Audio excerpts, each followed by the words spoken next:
Hi guys, you are watching a video by Dimensionless Academy.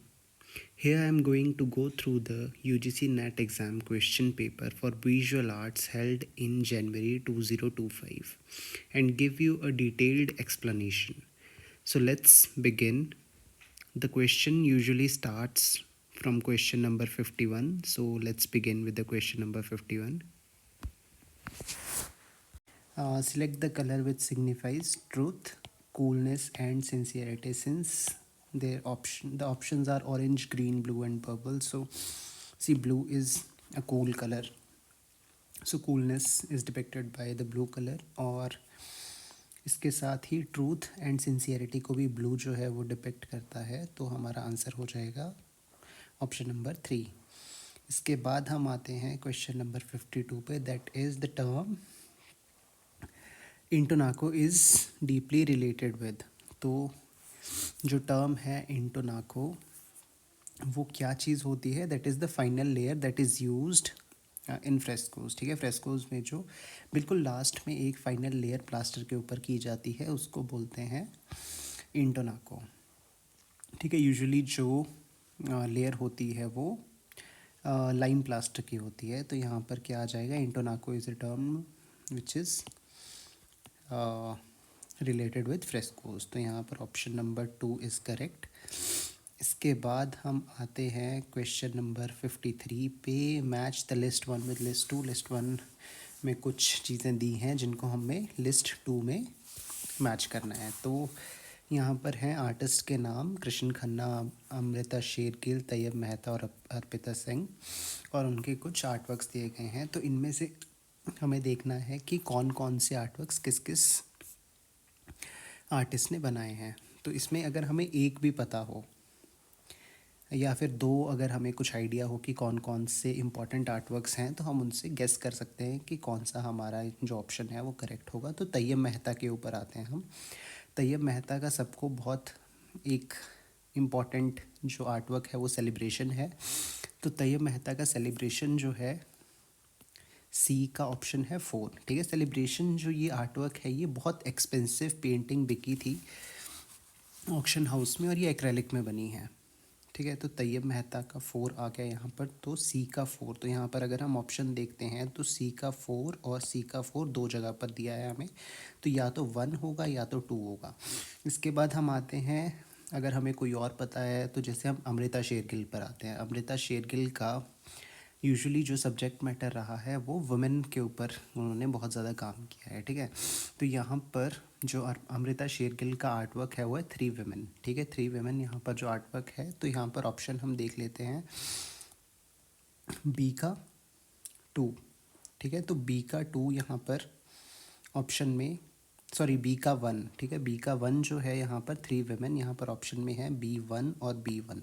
तो दोनों 1 और 2 यहाँ पर अभी भी स्टिल हमारे पास करेक्ट ऑप्शन है. इसके बाद हम आते हैं अगला कृष्ण खन्ना. ठीक है, तो कृष्ण खन्ना जो है उन्होंने कौन सा आर्टवर्क किया था? बैंड वाला. ठीक है, बैंड वाला जो है कृष्ण खन्ना का एक बहुत इंपॉर्टेंट आर्टवर्क है. तो बैंड वाला is like option number A का सेकंड पार्ट.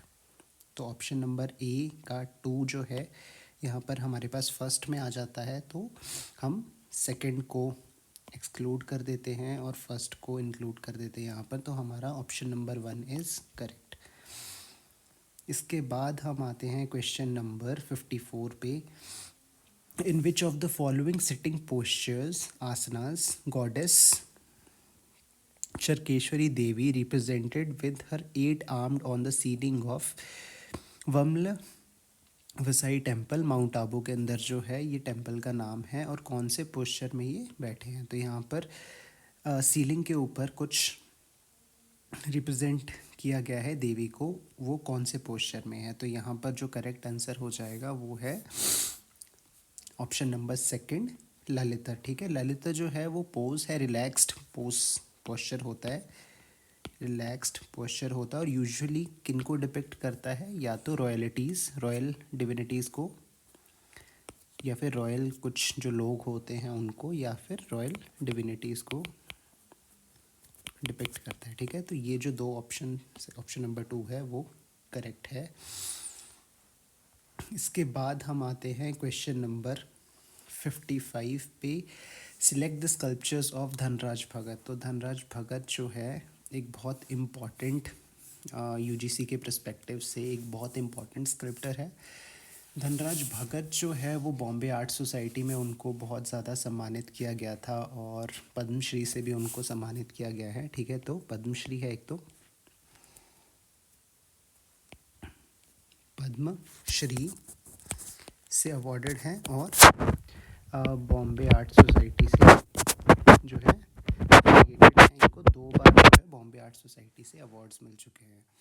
तो यहाँ पर कौन कौन से जो उनके काम हैं, एक तो मोनार्क जो है, मोनार्क की सीरीज़ बहुत इंपॉर्टेंट है जो उन्होंने काम किया था मोनार्क सीरीज़ के ऊपर। ठीक है, डिवोटीज़ एक उनका स्कल्प्टर है और ब्राइड उनका एक स्कल्प्टर है। कॉस्मिक एनर्जी शिवा से रिलेटेड उन्होंने काम किया है, बट यहाँ पर हमारे पास ऑप्शंस में जो है BCD है।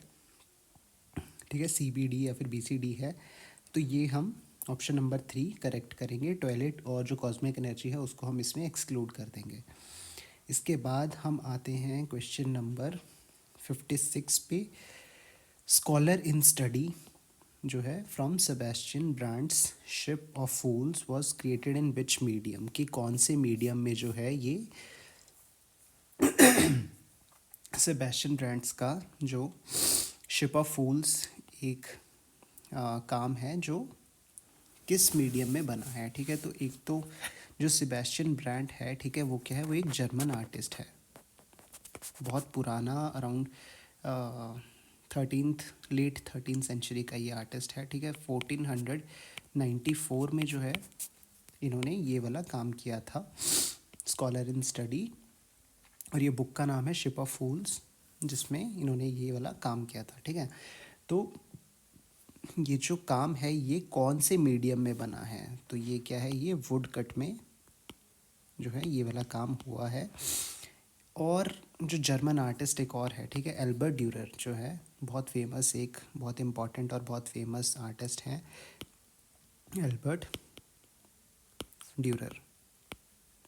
ठीक है, ये भी एक बहुत इम्पॉर्टेंट जो है प्रिंट मेकर आर्टिस्ट है जो हमें इसके साथ पढ़ना होता है। तो ये ऑलमोस्ट सेम टाइम के आर्टिस्ट हैं। तो इसका जो क्वेश्चन नंबर 56 है उसका option number woodcut 4, option number 4 is correct.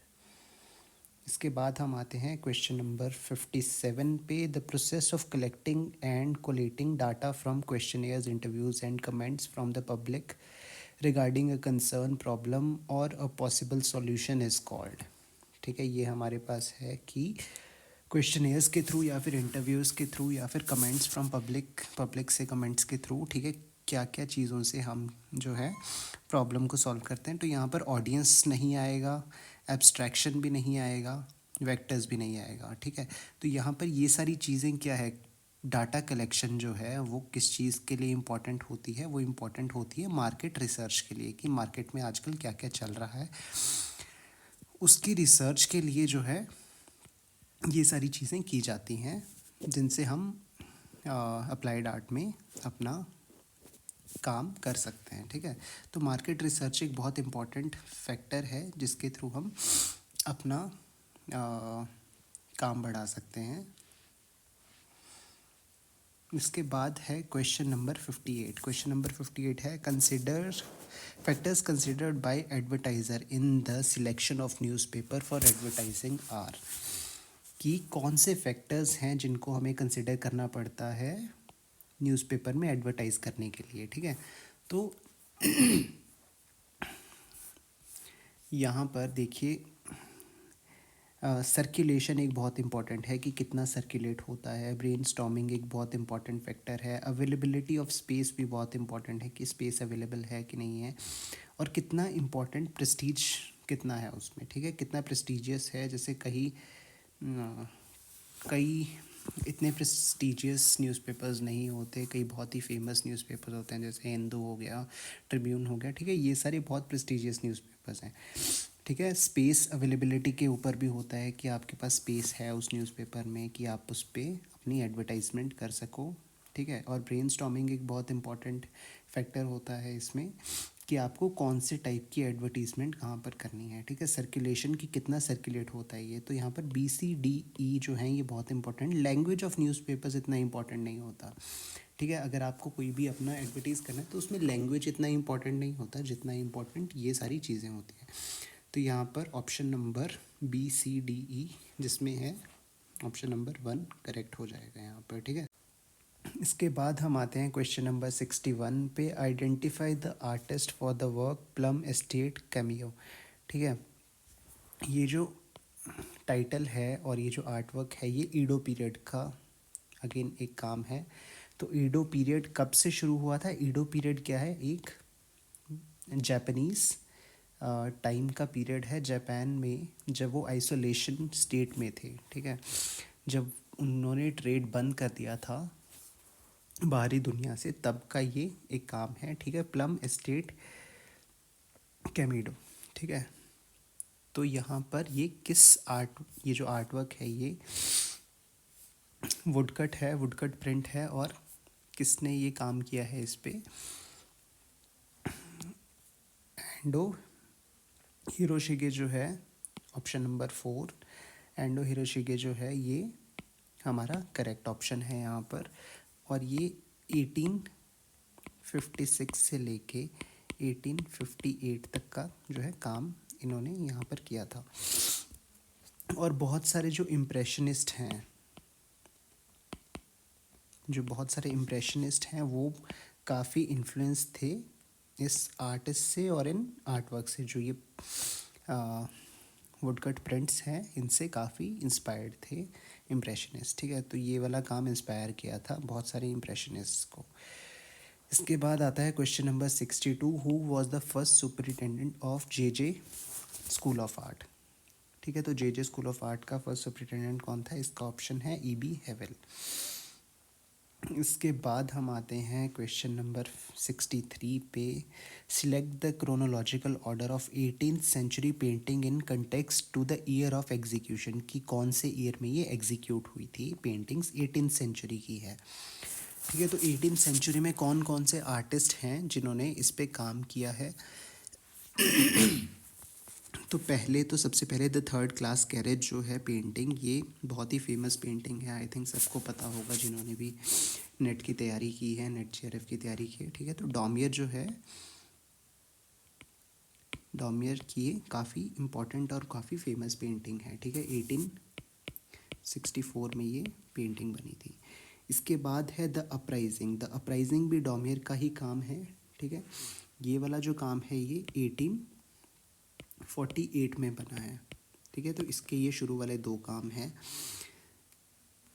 पहला 1864, सेकंड क्या है 1848 का। द पुअर फिशरमैन जो है वो काफ़ी नया काम है, ठीक है। इसके बाद इसको अभी हम छोड़ देते हैं, सी को, डी को हम लेते हैं। द लीपिंग हॉर्स, ठीक है। जो लीपिंग हॉर्स है जो, वो एक आर्टवर्क है किसका? जॉन कॉन्स्टेबल का। जॉन कॉन्स्टेबल का काम है, ठीक है। जॉन कॉन्स्टेबल का ये काम है। और 1825 में जो है ये पेंटिंग बनी थी। उसके बाद द रिवर, जो रिवर है ये किसका काम है? ये है मोने का काम, ठीक है। द रिवर है मोने का काम। 1859 में ये पेंटिंग बनी थी, ठीक है। तो ये सारे जो हैं अगर हम इन्हें क्रोनोलॉजिकल ऑर्डर में लाएं तो सी सबसे लास्ट में आया क्योंकि ये सबसे लास्ट का काम है, ठीक है। सबसे पहला काम जो है हमारा लीपिंग हॉर्स डी। उसके बाद सेकंड नंबर पर क्या आएगा? The uprising B. उसके बाद क्या आएगा हमारा? The third class carriage A. उसके बाद आएगा द रिवर ई, ठीक है। और उसके बाद आएगा हमारा लास्ट काम जो है द पुअर फिशरमैन सी। तो यहाँ पर करेक्ट ऑप्शन क्या हो जाता है? DBAEC, ठीक है, ऑप्शन नंबर 1।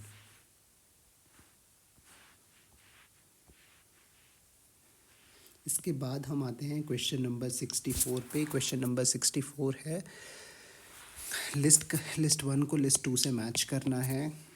तो यहाँ पर अगर आपको एक भी पता हो, एक दो इसमें इम्पॉर्टेंट जो हैं, अगर आपको सब कुछ ना पता हो, सारे पार्ट्स ना पता हो, कुछ एक पार्ट्स जो है आपको लिस्ट 1 से लिस्ट 2 में मैच करना आ जाए, तो आप बहुत इजीली जो है ये first second third fourth option को चूज़ कर सकते हो। तो हम सबसे पहले जो सबसे इजी हैं बी और सी पार्ट, ठीक है। टीथ चिजल क्या होता है? टीथ चिजल यूजुअली यूज़ होता है, स्कल्प्टर्स यूज़ करते हैं इसको, ठीक है, और स्टोन मेसन्स जो हैं वो यूज़ करते हैं टीथ चिजल को। तो टीथ चिजल किस चीज़ के लिए यूज़ होता है? स्टोन को कार्व करने के लिए। और स्टोन कार्व कैसे होता है? ये यूजुअली पैरेलल लाइंस छोड़ता है स्टोन के ऊपर। तो टीथ चिजल बी का सेकंड पार्ट हो गया, B2 हो गया। अब किल्न्स है, KILNS। किल्न्स क्या होती है? भट्टी होती है। तो भट्टी किस में यूज़ होती है? सिरेमिक्स में, ठीक है। सिरेमिक्स का कोई काम करते हैं, जैसे हम सिरेमिक्स की प्लेट्स होती हैं या फिर पॉटरी होती है तो किल्न्स यूजुअली यूज़ होती है सिरेमिक्स में। तो सी का फोर्थ हमारा ऑप्शन इज़ करेक्ट। तो यहाँ पर C4 यहाँ पर है और यहाँ पर है, ऑप्शन नंबर थर्ड में और ऑप्शन नंबर फोर्थ में। और टीथ चिजल जो है स्टोन, टीथ चिजल स्टोन में यूज़ होता है। तो ऑप्शन नंबर बी का second part, option number B का सेकंड पार्ट यहाँ पर आ गया फोर्थ वाले इसमें, ठीक है। तो हमारा option number 4 is correct.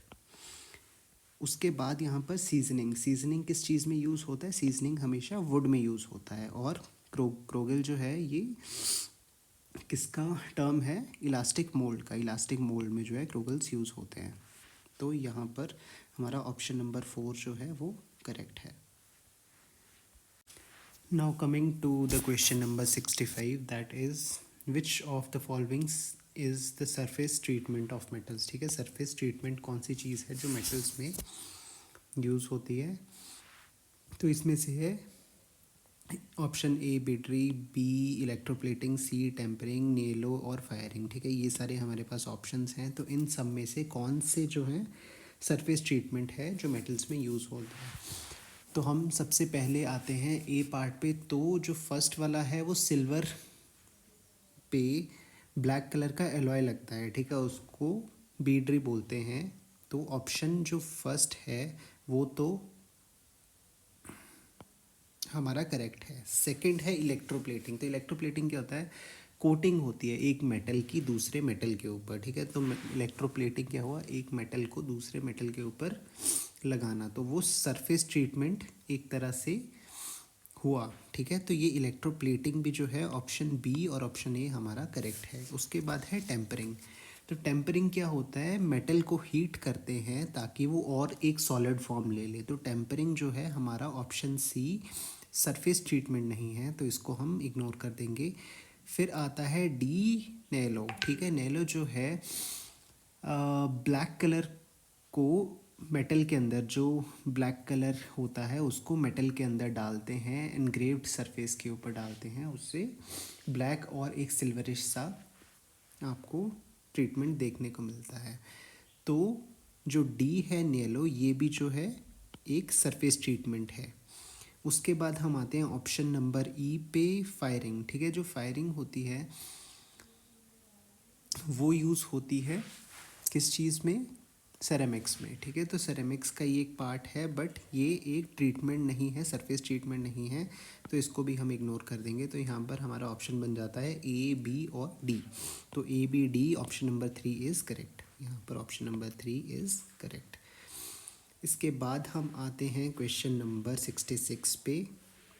During 1948 to 1951 who replicated the mural paintings of Lepakshi. Lepakshi temple जो है उस पे किसने म्यूरल्स की जो म्यूरल पेंटिंग्स है उनको रेप्लिकेट किसने किया था?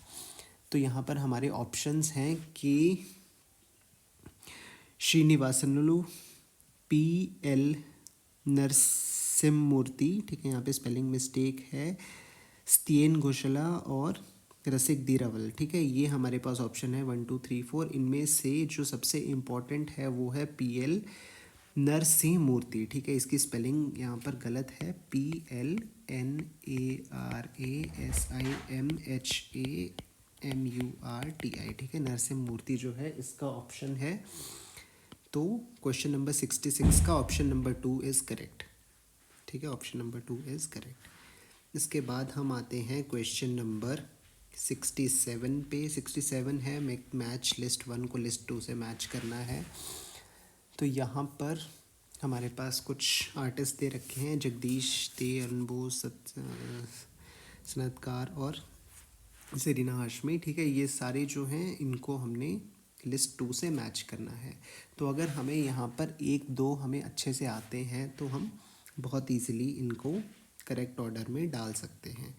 तो सबसे इजी वाले ऑप्शन पर आते हैं अभी हम। ज़रीना हाशमी जो है वो ग्रुप 8 की मेंबर थी। ठीक है, तो हमारे पास डी का हो गया 3rd, तो डी का 3 यहाँ पर डायरेक्टली हमें पता चल गया कि ऑप्शन 1 और ऑप्शन 2 में से कोई एक करेक्ट है। ठीक है, क्योंकि डी का 3 है यहाँ पर। उसके बाद हम आते हैं, अगर हमें कोई और पता है तो जैसे हमें पता है कि जगदीश दे जो है, जगदीश दे बहुत इंपॉर्टेंट है और वो वुड इंटैग्लियो पे काम करते थे। ठीक है, जगदीश दे जो है वो वुड इंटैग्लियो पे काम करते थे। तो ऑप्शन ए का जो है सेकंड पार्ट, तो यहाँ पर A2 और D3 हमने देख लिया करेक्ट है हमारा, तो ऑप्शन नंबर 1 क्या हो जाएगा हमारा, करेक्ट हो जाएगा यहाँ पर। उसके बाद अरुण बोस जो हैं, अरुण बोस विस्कोसिटी पर काम करते थे और सनतकार जो है वो फॉरेस्ट वुडकट, यहाँ पर ऑप्शन आ जाएगा, वो वुडकट्स बनाते थे और उनका मोस्टली जो थीम होती थी वो नेचर से इंस्पायर्ड होती थी। तो यहाँ पर फॉरेस्ट वुडकट जो है वो सनतकार का हमारा ऑप्शन बन जाएगा। तो उसके बाद हम आते हैं क्वेश्चन नंबर 68 पे। Which one is the symbolic representation of Palghat subject in Warli painting. ठीक है, फलगट जो सब्जेक्ट है उसका जो है रिप्रेजेंटेशन वर्ली पेंटिंग्स में किसके थ्रू किया जाता है। तो यहाँ पर हमारा फर्स्ट जो है ऑप्शन है फर्टिलिटी, फिर है सन, मून और ट्री। ठीक है, तो ये हमारे पास 4 ऑप्शन है। नंबर 1 जो है फलाघाट जो है ये फर्टिलिटी को रिप्रेजेंट करता है, बट रिप्रेजेंट करता है फर्टिलिटी को, बट किसके थ्रू रिप्रेजेंट करता है, ट्री के थ्रू रिप्रेजेंट करता है। तो यहाँ पर हमारा ऑप्शन जो है यूजुअली लोगों को लगेगा कि फर्स्ट है, बट इसका जो ऑप्शन होगा वो ऑप्शन नंबर 4 होगा, ट्री। ठीक है, तो यहाँ पर क्वेश्चन नंबर 69 पर अब हम आते हैं। विच of the following process banker is use. ठीक है, बैंकर किस प्रोसेस में यूज़ होता है। तो यहाँ पर बैंकर जो है वो एक बेंच की तरह यूज़ होता है। बैंकर क्या है, बेंच की तरह यूज़ होता है, एक स्पेस की तरह यूज़ होता है जिसके ऊपर आपको स्टोन कार्विंग में यूज़ होता है, स्टोन रखा जाता है जिसके ऊपर। ठीक है, तो स्टोन कार्विंग में ये यूज़ होता है। तो यहाँ पर ऑप्शन नंबर 1 हमारा स्टोन कार्विंग जो है करेक्ट हो जाएगा। इसके बाद हम आते हैं क्वेश्चन नंबर 70 पे। Which kind of sculpture rising slightly out of the background but not free standing through seen as a panel of wood or bronze slab। ठीक है, कौन सा जो है दीवार से चिपका होता है बट थोड़ा सा बाहर को निकला होता है, इस तरीके से जैसे कोई भी स्कल्पचर है जो वो दीवार के साथ लगा होगा और थोड़ा सा बाहर को निकला होगा, तो उसका कहते हैं। तो यहाँ पर हमारे पास जो ऑप्शन है वो आ जाएगा रिलीफ स्कल्पचर। ऑप्शन नंबर 70 का ऑप्शन नंबर 2 इज़ करेक्ट। इसके बाद हम आते हैं क्वेश्चन नंबर 71 पे। विच of the following is stone carving process. ठीक है, स्टोन कार्विंग प्रोसेस कौन कौन से हैं। तो यहाँ पर हमारे पास अगर हम देखें ABCDE में स्प्लिटिंग स्टोन जो है, स्टोन को स्प्लिट करना, रॉक मार्केट और कार्विंग जो है ये एक प्रोसेस है स्टोन कार्विंग का। ठीक है, तो यहाँ पर नंबर 1 तो करेक्ट हो गया हमारा। उसके बाद हम आते हैं rock, splitting stone, feather, sand wages और कार्विंग। ठीक है, ये जो सैंड वेजेस और कार्विंग है ये ऑप्शन हमारा बी गलत है क्योंकि ये स्टोन कार्विंग के प्रोसेस का नहीं है। उसके बाद हम आते हैं ऑप्शन नंबर सी पे। तो ऑप्शन नंबर सी है कार्विंग, स्टोन, मार्केट और रॉक। तो ये जो है ऑप्शन नंबर सी हमारा सिमिलर है ऑप्शन नंबर ए से, जो कि करेक्ट है। इसके बाद हम आते हैं ऑप्शन नंबर डी पे, mountain, rock, market, fatherland, waging, carving. ये सारा जो है फादरलैंड, वेजिंग और ये गलत है। ठीक है, क्योंकि ये प्रोसेस नहीं है स्टोन कार्विंग का। तो अगला हमारे पास देखते हैं ई, मार्के, कार्विंग, रॉक और स्टोन। ठीक है, ये अगेन जो कार्विंग, रॉक को कार्व करना और स्टोन को कार्व करना और मार्के जो है ये स्टोन कार्विंग की प्रोसेस है। तो यहाँ पर हमारे पास ऑप्शन क्या आ जाता है, A, C और E। ठीक है, तो A, C और E option number 4 is correct. यहाँ पर ऑप्शन नंबर 4 करेक्ट। इसके बाद हम आते हैं क्वेश्चन नंबर 72 पे। The 4 horseman of the apocalypse by Albert Durer was created in which year. ठीक है, एल्बर्ट ड्यूरर जो है एक बहुत इम्पॉर्टेंट यहाँ पर प्रिंट मेकर है। ठीक है, तो यहाँ पर 4 हॉर्समैन ऑफ द एपोकलिप्स जो आर्टवर्क है वो कब बना है? 1498 के अंदर। ठीक है, 1498 के अंदर ये जो है जो आर्टवर्क है ये बना है। और ये कहाँ से इसका वो लिया है? ठीक है, इसका थीम कहाँ से लिया है? ये जो थीम है ये फाइनल जो बुक है न्यू टेस्टमेंट की, ठीक है, उसमें द बुक ऑफ रेवलेशन बोलते हैं उसको, the book of REVELA revelation. ठीक है, बुक ऑफ रेवलेशन जो है ये न्यू टेस्टमेंट के अंदर आपको देखने को मिलती है। ठीक है, तो उससे जो है ये थीम लिया है द 4 हॉर्समैन ऑफ एपोकलिप्स का। तो इसका ऑप्शन नंबर 2 इज़ करेक्ट। यहाँ पर ऑप्शन नंबर 2 इज़ करेक्ट। इसके बाद हम आते हैं क्वेश्चन नंबर 73 पे। अगेन लिस्ट 1 को लिस्ट 2 से मैच करना है और यहाँ पर कुछ आर्टिस्ट दे रखे हैं हमें, जिनको हमें उनके कॉरस्पॉन्डिंग आर्टवर्क से मैच करना है। तो यहाँ पर अगेन ऑप्शन नंबर 1 है Antonio del पुलियालियो।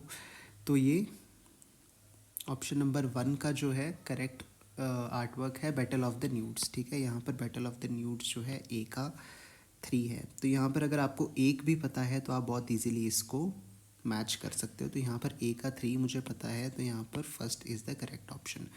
But still FB सॉल्वेंस जो है एक बहुत इम्पॉर्टेंट आर्टिस्ट है, तो इसने कोमार्स का ये आर्टवर्क बनाया था। तो यहाँ पर ऑप्शन डी का सेकंड है, तो ये भी हमें पता है, तो ऑप्शन डी का सेकंड इज़ करेक्ट। तो इसमें कोई भी एक अगर आपको पता हो तो आप बहुत इजीली उसको मिक्स और मैच में मैच कर सकते हैं। ठीक है, इसके बाद हमारा ऑप्शन नंबर 1 इज़ करेक्ट इसका। तो अब हम आते हैं क्वेश्चन नंबर 74 पे। Quake victim a graphic print was created by which artist and what was the medium. तो क्वेश्चन नंबर 74 यहाँ पर है क्वेक विक्टिम। ठीक है, क्वेक विक्टिम किसने ग्राफिक डिज़ाइन किसने बनाया था और कौन से मीडियम में वो बना था? तो क्वेक विक्टिम जो है वो किसने बनाया था? सोमनाथ होर ने। ठीक है, सोमनाथ होर यूजुअली क्या है, उनके जो आर्टवर्क्स हैं वो, यहाँ पर ऑप्शन नंबर 1 करेक्ट हो जाएगा। उनके जो आर्टवर्क्स हैं वो बहुत ही ह्यूमनिस्ट कंसर्न उसके आर्टवर्क्स हैं। थीम जो हैं वो यूजुअली लोगों के ऊपर होते हैं और नॉर्मल सोसाइटल कंसर्न्स के ऊपर होते हैं। तो यहाँ पर कुछ जो आर्टवर्क सोमनाथ होर के और भी हैं वो हैं बंगाल फेमीन के ऊपर। ठीक है, बंगाल फेमीन के ऊपर इन्होंने काम किया था। और अर्थक्वेक जो था एक बहुत इम्पॉर्टेंट बोल सकते हैं, अर्थक्वेक जो था 1934 का। ठीक है, उसके ऊपर इन्होंने जो है लिथोग्राफ का एक प्रिंट बनाया था क्वेक विक्टिम्स के ऊपर। तो क्वेश्चन नंबर 74 का ऑप्शन नंबर 1 इज़ करेक्ट।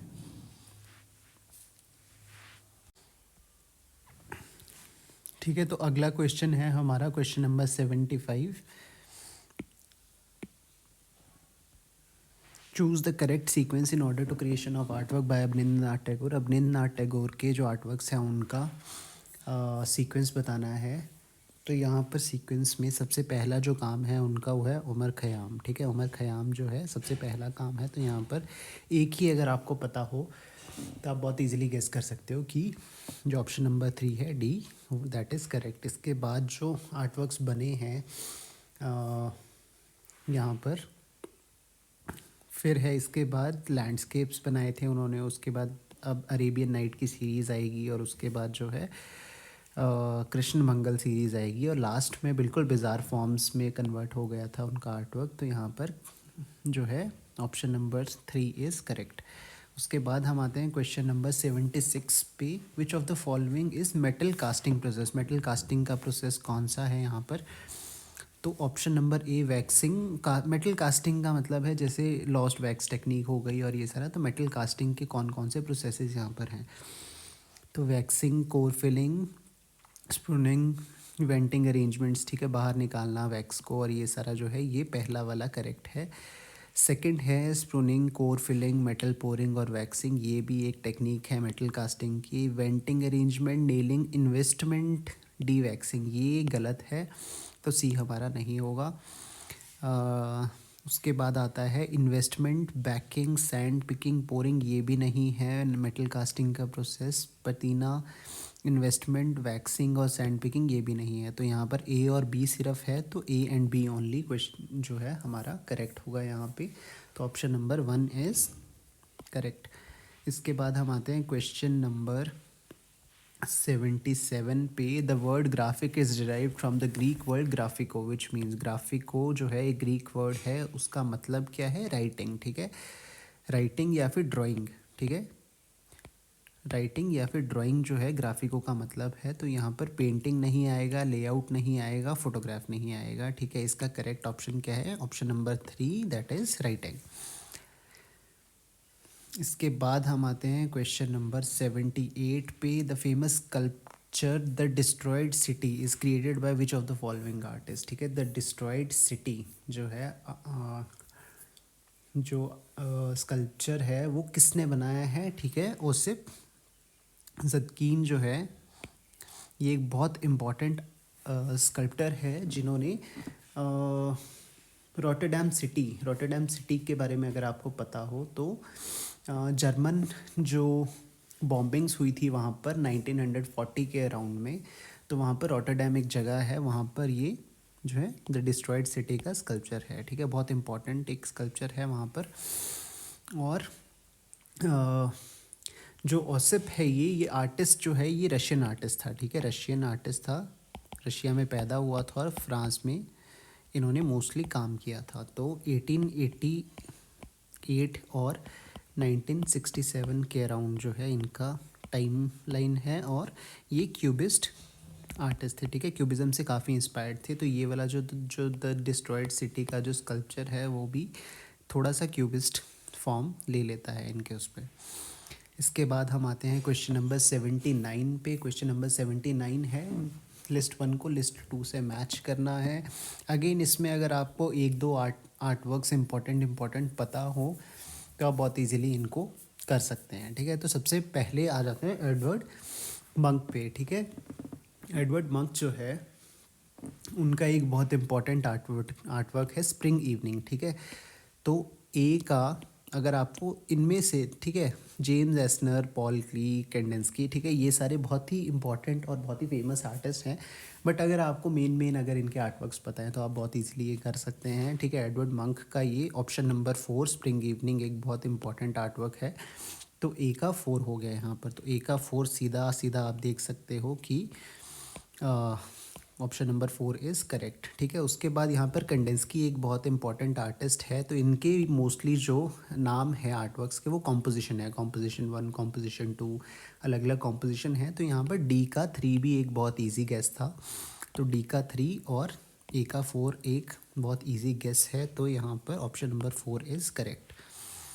इसके बाद हम आते हैं क्वेश्चन नंबर 80 पे। Identify the dress of Buddha from the Gandhara school, 1st century, that shows heavy folds which reminds us of the toga, a loose outer garment worn by men in ancient Rome, ठीक है। तो outer garment जो है ऊपर वाला जो garment outer garment है Gandhara school में बुद्धा के जो बुद्धा ने पहना था। और अगेन ये आगे भी काम आता है, जो आगे इनके डिसाइपल्स हैं वो भी जो हैं ये वाला जो ड्रेस है ये पहनते हैं। तो इसका जो नाम है वो है समगति, ठीक है। समगति क्या है, बुद्धिस्ट मंक्स भी आजकल जो है समगति ये ड्रेस होती है जो रोब की तरह होता है, वो बुद्धिस्ट मंक्स पहनते हैं। और बुद्धा की ड्रेस जो गंधारा 1st सेंचुरी में बनी थी, जो एंथ्रोपोमॉर्फिक फॉर्म बना था गंधारा में पहली बार, उसमें भी ये वाला जो है कपड़े दिखाए गए थे। इसके बाद हम आते हैं क्वेश्चन नंबर 81 पे। Quartz and silica found in which stone, ठीक है, क्वार्ट्स और सिलिका किस स्टोन में पाए जाते हैं। तो क्वार्ट्स और सिलिका जो है वो सैंडस्टोन में मिलते हैं, ठीक है, ग्रेनाइट स्टोन में नहीं मिलते हैं, मार्बल स्टोन में नहीं मिलते हैं, पिंक मार्बल स्टोन में नहीं मिलते हैं, ठीक है। सैंडस्टोन जो है उसमें क्वार्ट्स और सिलिका के कंपोनेंट्स जो है हमें देखने को मिलते हैं। तो यहाँ पर ऑप्शन नंबर 3 इज़ करेक्ट। उसके बाद हम आते हैं क्वेश्चन नंबर 82 पे। अगेन मिक्स मैच, लिस्ट 1 को लिस्ट 2 से मैच करना है।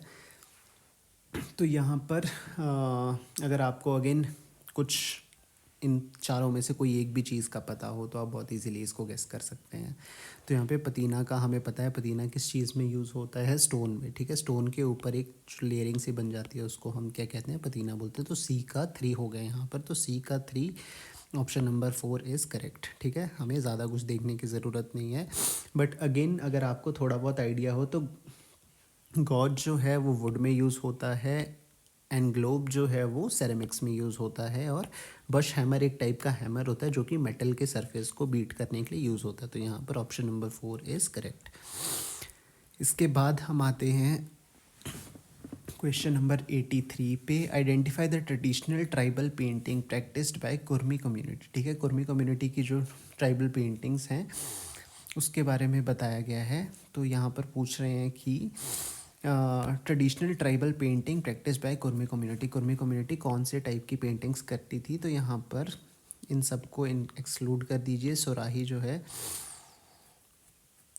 जो है ये ऑप्शन नंबर 1 इज़ करेक्ट, ठीक है। यहाँ पर 83 का फर्स्ट इज़ करेक्ट। उसके बाद हम आते हैं, विच of the following country is the origin of constructivism movement. Constructivism कहाँ पर शुरू हुआ था, ठीक है। ये भी एक बहुत इंपॉर्टेंट क्वेश्चन है। तो कंस्ट्रक्टिविज्म कहाँ पर शुरू हुआ था, रशिया के अंदर, ठीक है। रशिया के अंदर शुरू हुआ। तो यहाँ पे ऑप्शन नंबर 4 इज़ करेक्ट, ठीक है। रशियन रेवोल्यूशन से इंस्पायर होकर 1917 में जो है कंस्ट्रक्टिविज्म शुरू हुआ था। और इसके इम्पॉर्टेंट जो आर्टिस्ट हैं, ठीक है, व्लादिमीर तत्लिन और एल लिसिक्स्की जो है, ये एक इम्पॉर्टेंट आर्ट फिगर्स हैं, यहाँ पर इम्पॉर्टेंट आर्टिस्ट हैं जो इनमें काम करते थे, रशियन रेवोल्यूशन और रशियन ये कंस्ट्रक्टिविज्म मूवमेंट में। इसके बाद हम आते हैं क्वेश्चन नंबर 85 पे। क्वेश्चन नंबर 85 है, page layout software allows digital assembly of all pages elements prior to being sent to specific output device, which software is used for this purpose. की कौन सा सॉफ्टवेयर जो है, यूजुअली इसमें पूछ रहे हैं कि कौन सा सॉफ्टवेयर जो है वो पब्लिशिंग के लिए यूज़ होता है, ठीक है। यहाँ पर digital assembly of all pages, assembly करना पेजेस को prior to being send to the specified output device, output device पे भेजने से पहले, ठीक है। तो यहाँ पर क्या है, कौन सा जो है यहाँ पर सॉफ्टवेयर्स हैं जो पब्लिशिंग के लिए यूज़ होते हैं। तो यहाँ पर अडोब पेज मेकर एक बहुत इंपॉर्टेंट जो है सॉफ्टवेयर है। अडोब इन डिज़ाइन भी सेम चीज़ के लिए यूज़ होता है, बी और सी, और क्वाक एक्सप्रेस, ठीक है। क्वाक एक्सप्रेस जो है ऑप्शन नंबर ई जो है, ये सारे आउटपुट डिवाइसेस हैं जो यूज़ होते हैं पब्लिशिंग के लिए। और यहाँ पर जो क्वेश्चन नंबर 85 है उसका करेक्ट ऑप्शन हो जाएगा ऑप्शन नंबर 4 BCE। इसके बाद हम आते हैं क्वेश्चन नंबर 86 पे। Arrange on correct sequence from innovation to cumulation the process of new product development. की नया प्रोडक्ट कैसे बनाया जाता है, ठीक है। तो नया प्रोडक्ट बनाने के लिए आपको सबसे पहले तो क्या चाहिए, डिस्कवरी होनी चाहिए, ठीक है, कि क्या आपको प्रोडक्ट डिस्कवर किया आपने। उसके बाद आपका आता है डिज़ाइनिंग, ठीक है। सेकंड क्या आ गया, डिज़ाइनिंग। फर्स्ट आ गया डिस्कवरी, उसके बाद आ गया उसको डिज़ाइन करना। फिर उसके बाद ऑप्शन आता है आपके पास कॉस्टिंग की, उसकी कितनी कॉस्ट होगी और कितना उसमें लागत लगेगी, ठीक है, कॉस्टिंग कितना होगा उसका। उसके बाद आता है इवेल्युएटिंग, ठीक है, इवेल्युएट करना कि आपका जो प्रोडक्ट है वो अच्छा है या फिर क्या चीज़ उसमें चेंजेस करने वाली है, ठीक है। उसके अगली बारी क्या आता है, रिवाइजिंग, की उसमें क्या रिवाइज, उसमें क्या चेंजेस हमें ज़रूरी हैं। तो यहाँ पर हमारा ऑप्शन जो है वो बन जाएगा ऑप्शन नंबर 2 DACEB, ठीक है। सबसे पहले ही डिस्कवरी से ही हम अंदाज़ा लगा सकते हैं कि ऑप्शन नंबर 2 हमारा करेक्ट होगा। इसके बाद हम आते हैं क्वेश्चन नंबर 87 पे। Arrange the following text in order from beginning to later by Anand Kumar Swamy, ठीक है। कौन सा टेक्स्ट है जो बिगिनिंग से लेटर, ठीक है, सबसे पहला और सबसे लास्ट वाला टेक्स्ट जो है हमें देखना है, और कौन सा काम सबसे पहले है। तो आनंद कुमार स्वामी जो हैं वो श्रीलंका सिलोन में पैदा हुए थे, ठीक है। और बहुत इम्पोर्टेंट उन्होंने बुक्स लिखी हैं। और उनकी सबसे पहली जो बुक है वो है इंडियन ड्राइंग्स के ऊपर। इंडियन ड्राइंग्स के ऊपर उन्होंने सबसे पहली बुक लिखी थी, वो बुक लिखी थी 1910 में, ठीक है। और सबसे लास्ट वाली जो बुक थी इनकी वो थी the transformation of nature in art, ठीक है। ऑप्शन नंबर ए जो है वो सबसे लास्ट में लिखी थी। तो इसमें भी अगर आपको थोड़ा बहुत आइडिया हो, कुछ बुक्स का ज़रूरी नहीं है आपको सबकी पब्लिशिंग डेट याद हो, बट अगर आपको मेजर बुक्स की याद है तो आप गेस कर सकते हो, ठीक है।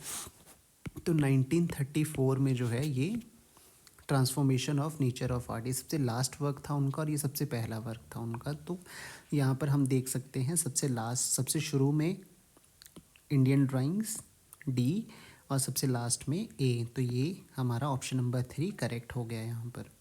और सबसे फेमस जो इनकी बहुत ज़्यादा फेमस बुक है वो है द डांस ऑफ शिवा, ठीक है। वो एसेज हैं। तो यहाँ पर ऑप्शन नंबर 87 का 3 इज़ करेक्ट।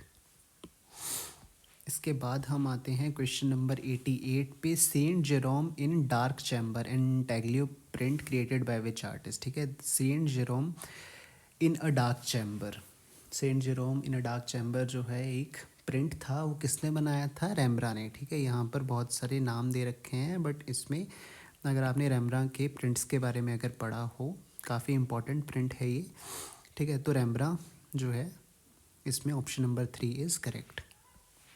इसके बाद हम आते हैं क्वेश्चन नंबर 89 पे। Identify the elements of base of the north Indian temple, ठीक है। नॉर्थ इंडियन टेम्पल के बेस को हम क्या कहते हैं? तो यहाँ पर ए बी सी डी ई में भित्त, कर्णिका और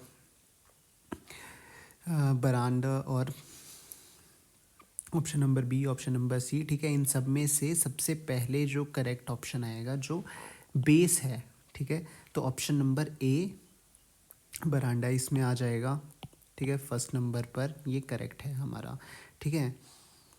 पबग उसके बाद आता है बी ऑप्शन, ठीक है, ये भी करेक्ट है। ये हमारे बेस में यूज़ होता है नॉर्थ इंडियन टेम्पल्स में। जद्य कुंभ जो है ऑप्शन नंबर सी जो है ये भी बेस एक एक पार्ट ही है इसका, ठीक है।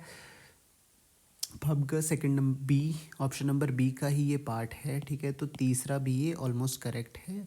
भित्त और जो कर्णिका है ये नॉर्थ इंडियन टेम्पल्स में बेस में नहीं यूज़ होते, ठीक है। तो ऑप्शन नंबर 1 2 3 हमारे करेक्ट हैं। तो यहाँ पर हम देख सकते हैं कि A B C option number 1 is correct. इसके बाद हम आते हैं क्वेश्चन नंबर 90 पे। ये अगेन लिस्ट 1 को लिस्ट 2 से मैच करना है, बहुत इजी है। अगर आपको एक भी आता है तो आप बहुत इजीली उसको मैच कर सकते हैं। एलॉय सबसे पहला आ गया, एलॉय। तो एलॉय कौन है? सबसे पहला ही हमें पता है कि स्टेनलेस स्टील एक एलॉय होता है, ठीक है। तो ऑप्शन नंबर ए का सेकंड हो गया, ए का second, option number 2 is correct.